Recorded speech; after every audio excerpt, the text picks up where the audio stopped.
τις σχέσεις των ηρώων, το μόνο της καταστάσεις, τις συνθήκες.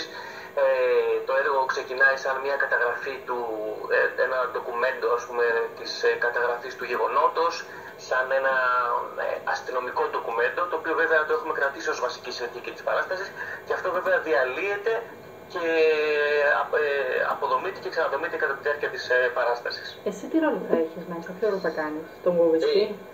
Ναι.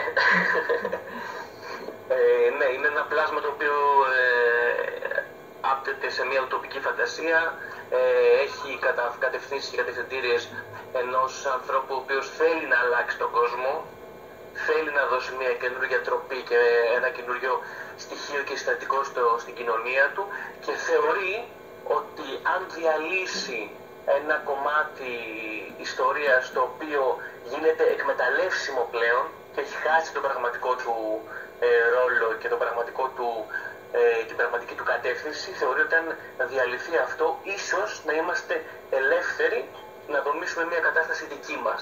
Μια καινούργια κατάσταση που δεν θα αγκυλωνόμαστε σε πράγματα παλιότερα.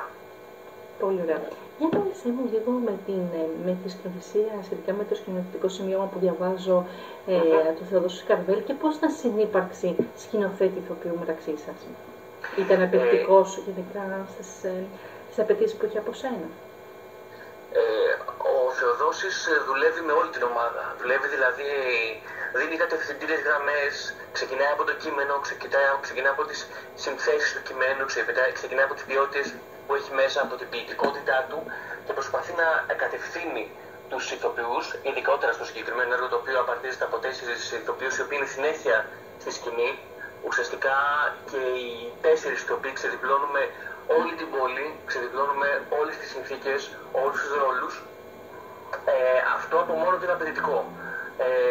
Είναι ένα αρκετά απαιτητικό κομμάτι της πρόβας, διότι σε αφήνει ελεύθερο, παίρνει από σένα, σου δίνει, προωθεί την κατάσταση και τη σχέση του ηθοποιού σκηνοθέτη, δηλαδή θέλει να δει τη δική σου άποψη πάνω στο έργο, σαφέστατα με την κατευθυντήρια γραμμή τη δική του, και προωθεί μια κατάσταση μιας γόνιμης πρόβας, ουσιαστικά ας πούμε μιας γέννησης από όλα τα μέλη. Νομίζω ότι αυτό είναι το βασικό του μοντέλο και ο βασικός του πυρήνας. Ωραία. Για μίλησε με τους υπόλοιπους συντελεστές της παράστασης. Ναι. Θα ξεκινήσουμε από επισκηνής, θα είναι και ο μουσικός. Δηλαδή όλο το κομμάτι της παράστασης θα ντυθεί από μια πρωτότυπη μουσική, από ηχητικά τοπία, τα οποία θα τονίζουν, θα υπερτονίζουν και μερικές φορές θα υποσκελίζουν καταστάσεις σε σχέση με την κατάσταση, τη δραματουργία, σε σχέση με τους ρόλους, τις συνθήκες μέσα στην κατάσταση που δομείται. Ο Νίκος εκεί έχει φτιάξει φοβερές αισθήσεις, δηλαδή από μόνο του σε χτυπάει σε λεπτές χορδές. Ο Νίκος Αρκλής, να πούμε, είναι μουσικός επί σκηνής. Ναι, εγώ μιλάω στο ελληνικό, κατάλαβες, νομίζω ότι τον έχω δίπλα μου, μιλάμε όλοι μαζί κάπως έτσι, το έχω στο κεφάλι μου. Ο Νίκος Αρκλής, μπράβο, ναι. Και